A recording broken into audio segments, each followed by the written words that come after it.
L'approche de la grève SNCF qui démarre les 3 et 4 avril et devrait paralyser le trafic. La ministre des Transports, Elisabeth Borne, exprime sa colère dans nos colonnes, alors que le gouvernement a apporté vendredi des garanties aux cheminots inquiets de l'ouverture à la concurrence. Elisabeth Borne ne mâche pas ses mots pour dénoncer la posture d'appel à une grève longue et pénalisante et les amalgames agités par les syndicats. La grève de mardi et mercredi s'annonce très suivie. Quels gestes pouvez-vous faire en direction des cheminots pour éviter un blocage du pays ?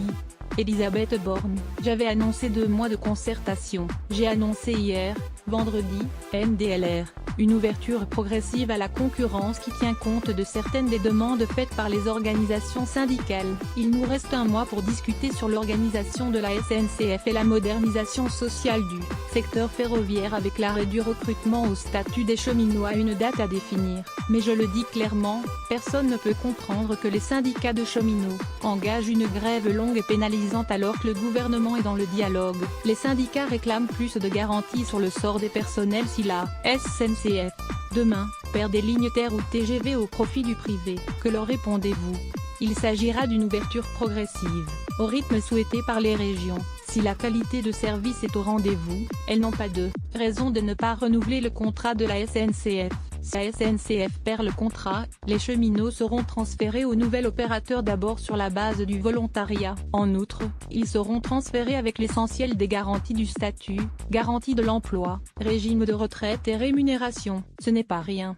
Les cheminots actuels resteront au statut et ils en conserveront l'essentiel des avantages s'ils passent chez un concurrent. Dans ces conditions, j'ai envie de vous dire, c'est quoi le problème ? Vous pensez que les syndicats de cheminots sont dans l'opposition politique au gouvernement ? Point d'interrogation. J'entends certains qui sont dans l'amalgame et qui agitent des peurs infondées sur la privatisation de la SNCF ou sur la fermeture des petites lignes. Certains refusent aussi l'ouverture à la concurrence. Mais c'est une réalité. Elle a été actée sous le quinquennat précédent au niveau européen. Elle répond à la volonté des Français de disposer d'un meilleur service ferroviaire et, c'est clair, le gouvernement est déterminé à mener cette réforme et à la mener dans la concertation. Est-ce que, depuis le début, vous n'avez pas sous-estimé l'hostilité des cheminots à cette réforme ? Je peux comprendre que les cheminots se posent des questions et j'y ai répondu en leur apportant des garanties de très haut niveau. Je déplore franchement cette grève très pénalisante pour les voyageurs. Il est incompréhensible que les syndicats restent dans une posture de blocage qui n'est pas justifiée alors que nous apportons des réponses aux cheminots. Vous pensez que le mouvement fait l'objet d'une récupération politique ? Je pense en tout cas qu'il est important que les cheminots soient bien conscients de toutes les garanties qui sont données. Ensuite, je note que les organisations syndicales nous parlent de quelques sujets qui sont des épouvantails qu'on agite pour justifier que rien ne doit changer. Sauf que nous sommes dans un monde qui change. La SNCF doit-elle aussi changer pour offrir un meilleur service, celui qui est attendu par les Français? Ils craignent justement pour le service public ? Mais où est la case du service public dont on nous parle ?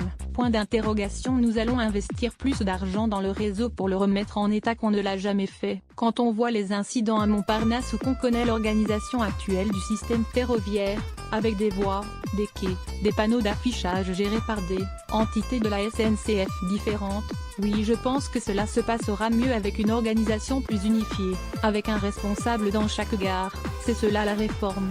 Elle n'est faite ni contre la SNCF, ni contre les cheminots. Vous avez renoncé aux ordonnances et donc à passer en force.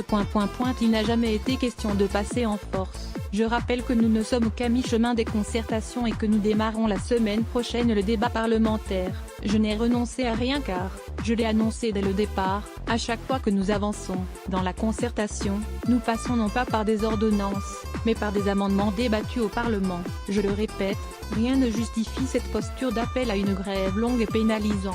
Est-il envisageable pour vous de reculer, par exemple sur la transformation de la SNCF en société anonyme ? Il ne s'agit pas de céder ou ne pas céder. Le principe de l'ouverture à la concurrence par exemple n'est pas négociable mais ses modalités oui.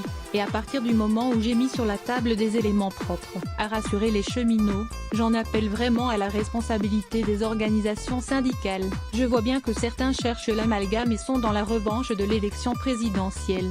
C'était très clair, le 22 mars. Mais ces amalgames ne sont jamais dans l'intérêt de ceux qu'on prétend défendre. Personne ne peut comprendre que les Français se retrouvent pénalisés par une grève longue. Les Français n'ont pas envie de subir 3 mois de galère que rien ne justifie. Lire aussi plus grand que SNCF. Voici les 36 jours de grève prévus jusqu'à 1 juin.